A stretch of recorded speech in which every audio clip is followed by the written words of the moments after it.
श्री सद्गुरुदेव भगवान की जय। बोलो जय सिया राम, जय जय सिया राम। जीव करम बस सुख दुख भागी, जाई अवध देव हित लागी। ऊंच निवास नीच कर तूती, देखी न सकहीं पराई विभूति।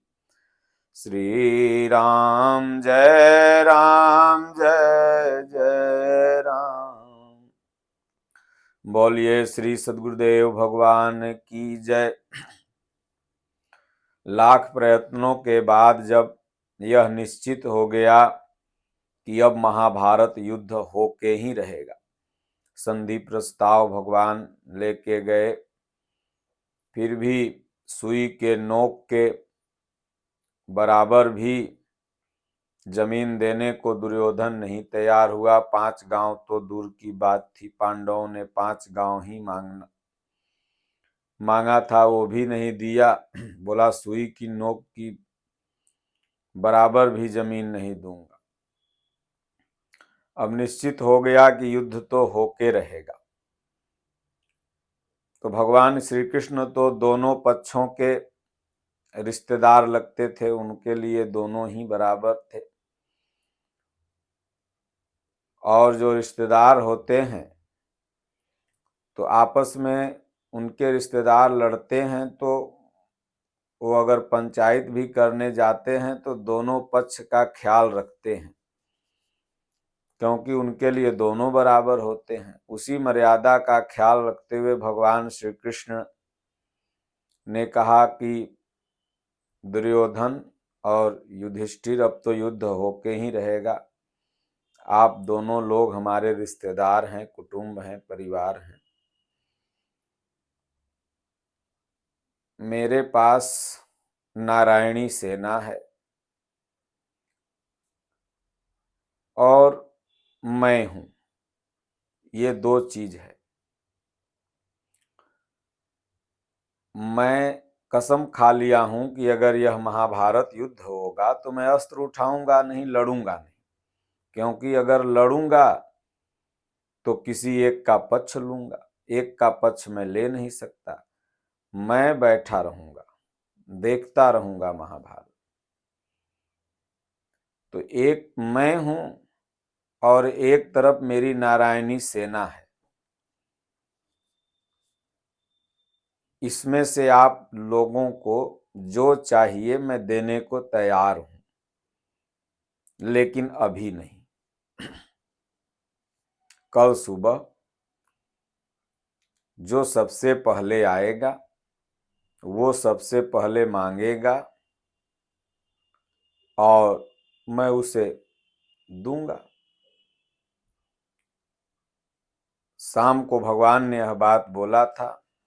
रात भर शकुनिया दुर्योधन को समझाता रहा, देखो तुम 8 बजे सो के ही उठते हो।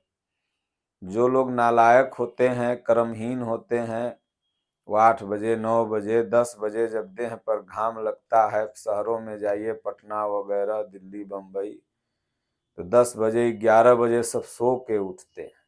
अब तो गांव में भी यह परंपरा है। तो दुर्योधन नालायक था, वो 8-10 बजे से पहले कभी न उठे। शकुनिया कहे, देख कल 4 बजे भोर ही में जग जाना, क्योंकि ब्रह्म वेला में सब नहीं जग पाते। कहे, पहिला पहरिया में सब कोई जागे, दूसरा पहरिया में भोगी, तीसरा पहरिया में रोगी जागे, चौथे पहरिया में योगी। पहला पहरिया में सब कोई जागे, शाम के समय सब कोई जागते रहते हैं। दूसरा पहर रात्रि का जब आता है तो भोगी लोग जागते हैं, भोग विलास करने वाले। और तीसरा पहरिया में रोगी जागे, रोगी व्यक्ति है बेचारा, ओकरा नींद आवो, कैसे कैसे वो घड़ी देखत देखत भर रात टुकुर टुकुर। कितने लोग आते हैं, कहते हैं महाराज रात भर देखते ही बीत जाता है, सुबेरे होए के जल्दी नाम ही नहीं लेता है। तो तीसरा पहर तक रोगी जागता है। और चौथा पहर जो ब्रह्म वेला है भगवान के भजन का, 4 बजे 3:30 बजे से लेकर के 6 बजे 5:30 बजे सुबेरे तक, उसमें योगी जगता है, जग के भजन भगवान का ध्यान पूजन मेडिटेशन करता है। तो अर्जुन योगी था, दुर्योधन भोगी था। तो शकुनिया कहा देख कल सुबह ही जाग जाना और नहाने धोने के भी चक्कर में मत पड़ना, नहीं तो अर्जुन कहीं सुबेरे पहुंचा तो पहले वो मांग लेगा नारायणी सेना, और तू कृष्ण को लेकर के बंसुरी बजवाना वहीं। नारायणी सेना जब उसके पास चली जाएगी तब हम लोग युद्ध हार जाएंगे, क्योंकि कृष्ण की जो नारायणी सेना है बहुत बरियार है। तो दुर्योधन कहा मामा श्री आप जगा देना, मैं सो रहा हूं, आप जागते रहो, मम्मा हो तो इतना नहीं करोगे। शकुनिया को रात भर नींद क्यों आए? क्योंकि उसने प्रतिज्ञा भी तो कर रखी थी पूरे धृतराष्ट्र के वंशे को खत्म करने का। अंदर अंदर वो नाराज था, इसीलिए तो अपनी बहन के साथ आ गया था। तो शकुनी सुबेरे ही जगा दिया, बोले जाओ जल्दी। दुर्योधन अपना उठा, 6 बजते बजते भगवान उस समय शयन में थे, चित्ते पड़े हुए थे, ध्यान में आधा शयन में।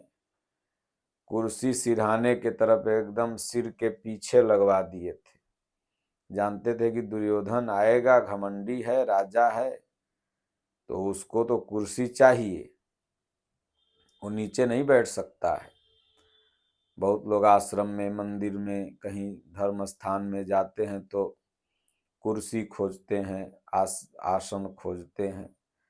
भगवान के दरबार में, संत के दरबार में, गुरु के दरबार में जहाँ मिल जाए वहाँ कोई अभिमान नहीं होना चाहिए, नीचे मिल जाए नीचे, क्योंकि गुरु शिष्य परंपरा है। हमेशा गुरु का आसन ऊंचा, शिष्य का आसन नीचा होता है, तभी ज्ञान का प्रवाह होता है। जैसे पानी होता है जो नीचे की तरफ जाता है, उसी तरह गुरु अगर कुछ ज्ञान देता है। आज टेबल पर लड़के बैठ जाते हैं, मास्टर 40 मिनट खड़े होकर के पढ़ाते हैं बच्चों को। तो आजकल उतने बच्चे अच्छे नहीं निकल पा रहे हैं संस्कारी। पहले गुरुकुल परंपरा में देखिए, गुरुजी बैठते थे, चेला सब नीचे बैठता था। फोटो में देखो, टीवी में देखो, भगवान राम कृष्ण जब भी गुरुकुल में गए थे तो नीचे बैठते थे, गुरुजी ऊपर पेड़ के नीचे बैठते थे चबूतरे पर, वहीं से ज्ञान और तमाम चीजें आध्यात्मिक ध्यान मेडिटेशन ज्ञान सब बताते थे शिष्यों को। आज है कि मास्टर जो गुरु है वो खड़ा रहेगा, चेला बैठा रहेगा, तो क्या पढ़ पाएगा। मास्टर मार भी नहीं सकता बच्चों को, नहीं तो केस हो जाएगा। पहले मास्टर लोग बहुत मारते थे, दंड देते थे, तब बच्चा जा करके आगे बढ़ता था। बिन भय बिन होय न प्रीत, बोले राम सकोप बस गए 3 दिन बीत। इसलिए शिक्षा प्रणाली में थोड़ा बहुत भय होना चाहिए, बदलाव होना चाहिए, तब जाके बच्चे सुधरेंगे, गलतियां नहीं करेंगे। गुरु शिष्य परंपरा इसीलिए बनाई गई है। तो इसलिए आश्रम में जाओ, मंदिर में जाओ, विद्यालय में जाओ, वहां हमेशा नीचे रहो, पानी नीचे ही जाता है।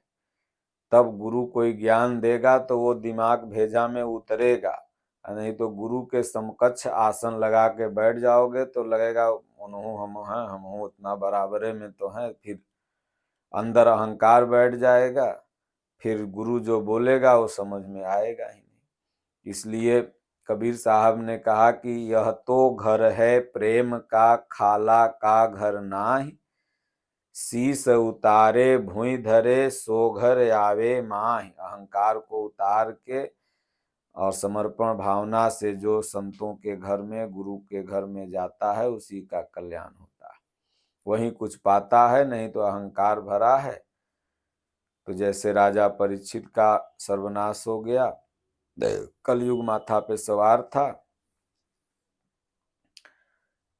समीक मुनि पे वहां जाके मान सम्मान खोजने लगे थे, और उसके पहले जब जाते थे संतों के यहाँ तो बड़ी श्रद्धा से जाते थे।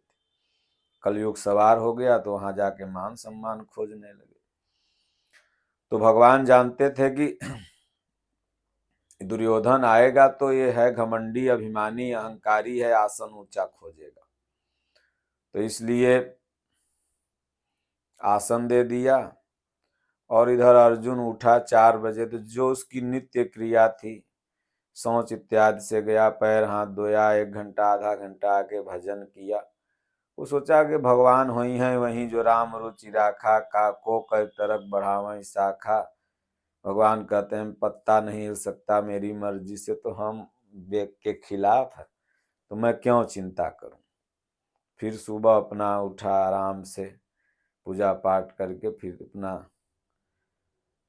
चला गया तो भगवान आराम से, वो तो लीला कर रहे थे, आंख मुने हुए थे। अर्जुन गया, साष्टांग दंडवत प्रणाम किया, प्रणाम बाबा नहीं किया, साष्टांग दंडवत प्रणाम कर और बैठ गया, जगाया भी नहीं भगवान को। भगवान देखे कि अब आ गया। 2 मिनट बाद आंख खोले, जैसे ही ऐसे लेटे हुए थे, सीधा आंख खुली, अर्जुन पर दृष्टि पड़ी, क्योंकि दुर्योधन तो पीछे बैठा हुआ था। पीछे थोड़ी कोई उठता है ताकता है, सामने ताकता है स्ट्रेट। बोले अरे अर्जुन कब आया। जहां इतना बोले कि पीछे से दुर्योधन तमक गया, बोले मैं पहले यहाँ 2 घंटा से आके बैठा हूं, अर्जुन कब आया। भगवान कृष्ण ने कहा भाई मैंने तो पहले अर्जुन को देखा। तो अर्जुन जिसको जो पहले देखता है वही ना, अब तू 5 घंटा से बैठा है, रातें भर से बैठा है, हम क्या जाने, हमने तो पहले अर्जुन को देखा। तो अर्जुन कितना बड़ा भक्त था, अर्जुन चाहता तो झूठ बोल सकता था, लेकिन कहा नहीं प्रभु, पहले भैया दुर्योधन ही आए हैं, मैं तो पूजा पाठ ध्यान में करने में लेट हो गया थोड़ा। बोले अच्छा चलो कोई बात नहीं, पहले कोई भी आया हो ठीक है, पहले यही आया तो पहले यही मांग ले, ठीक है मांगो क्या चाहिए। तब दुर्योधन कहा कि कन्हैया देना चाहते हो तो वहीं अपनी नारायणी सेना दे दो, बस हमें और कुछ नहीं चाहिए। भगवान ने अर्जुन की तरफ ताका, अर्जुन ने कहा प्रभु जो इच्छा राखहु मन माही, हरि प्रसाद कछु दुर्लभ नाही। मैं तो ये डर रहा था कि कहीं दुर्योधन आपको भैया न मांग ले, हमें तो जो चाहिए था वहीं बच गया। क्योंकि हे प्रभु अगर आप चले जाते तो महाभारत तो मैं उसी तत्क्षण हार जाता, मैं लड़ता ही नहीं। क्योंकि जिय बिनु देह नदी बिनु नारी, नदी बिनु बारी, जिय बिनु देह नदी बिनु बारी, अतः से ही नाथ पुरुष बिनु नारी। जैसे जिय बिनु देह, अगर इस शरीर में आत्मा नहीं रहे तो इसका कोई महत्व नहीं। कितना भी सुंदर हो लोग जला देते हैं, गाड़ देते हैं, दफना देते हैं। नदी हो और उसका किनारा ही न हो तो उस नदी का क्या महत्व, पानी सब बह जाएगा चारों तरफ। तैसे ही नाथ पुरुष बिन नारी भगवान, आप पुरुष हैं, मैं आपकी नारी हूं, मैं भगत हूं।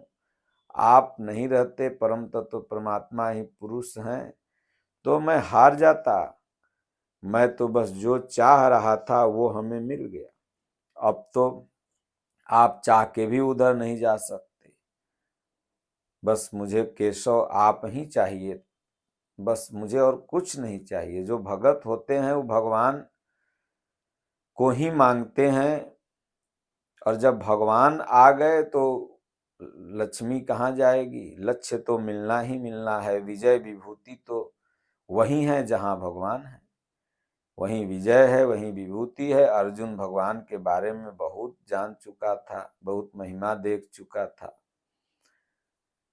कहा प्रभु अब विजय भी विभूति भी सब मिल जाएगी, आप अगर साथ में रहेंगे। जाके रथ पर केशव ताकर कौन अंदेशो। जिसके रथ पर अब केशव बैठ गए, जिसके रथ भगवान हाँकने लगे, अब उसका क्या अंदेशा हो सकता है।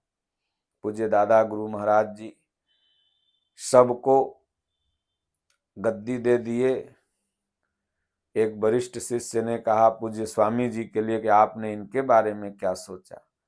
तो दादा गुरु महाराज ने कहा भगवान को इनके सामने खड़ा कर दिए हैं, भगवान का ये हाथ पकड़ लें, चाहे भगवान इनका हाथ पकड़ लें। तो पूज्य स्वामी जी ने उत्तर दिया, गुरुदेव मैं भगवान का हाथ नहीं पकड़ूंगा, भगवान ही मेरा हाथ पकड़ लें, क्योंकि मैं भगवान का हाथ छोड़ भी सकता हूँ, लेकिन भगवान अगर मेरा हाथ पकड़ लेंगे तो वो तो अंतर्यामी है, परमात्मा है, वो छोड़ नहीं सकते।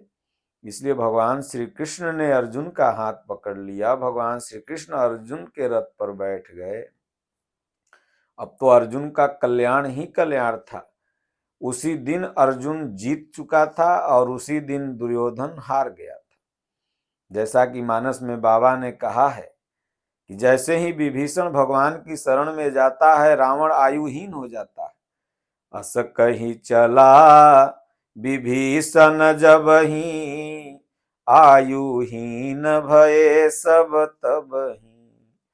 उसी तरह से जैसे ही भगवान इधर आ गए, महाभारत तो उसी दिन जीत गया अर्जुन।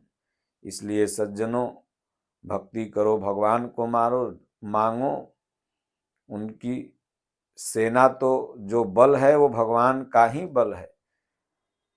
पूरी की पूरी नारायणी सेना और दुर्योधन की अपनी सेना, अपनी रणनीति, महान महान योद्धा, भीष्म जैसे योद्धा, कृपाचार्य जैसे योद्धा, द्रोणाचार्य जैसे योद्धा, अश्वत्थामा जैसा अमरत्व को प्राप्त तमाम बड़े बड़े रणनीतिज्ञ सब फेल हो गए, विजय अर्जुन की हो गई। इसलिए जहां भगवान है वहीं विजय है, विभूति है। इसलिए भगवान को मांगना है, संसार को नहीं मांगना है। संसार तो भगवान का ही बनाया हुआ है। बोलिए श्री सद्गुरुदेव भगवान की जय।